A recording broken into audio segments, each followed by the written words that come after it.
शनासा TV news के साथ कैसे दिलावर जदून शामिल करते हैं। Breaking news, Hasan Abdal railway station के करीब पेशावर से रावलपिंडी जाने वाली ट्रेन के साथ टकराने से 11 साला नन्ही शहजादी जाँ बाग। हम आपको अपडेट करते चलें कि हसन अब्दाल रेलवे स्टेशन के करीब पेशावर से रावलपिंडी जाने वाली ट्रेन के साथ टकराने से 11 साला नन्ही शहजादी जाँ बाग।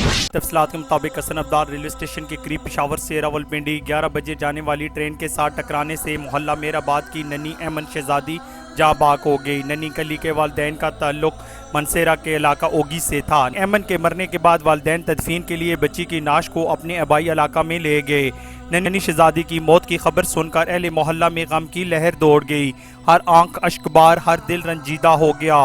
नन्ही अहमद रेलवे लाइन क्रॉस करने की कोशिश कर रही थी, ट्रेन के सामने वाले हिस्से से टकरा गई और जख्मों की ताप न लाते हुए दम तोड़ गई। साथी रिपोर्टर मोहम्मद रफीक कादरी के साथ कैसे दिलावर जदून, शनासा टीवी, हसन अब्दाल। हम रखते हैं आपको इलाके भर की हर खबर से बाखबर।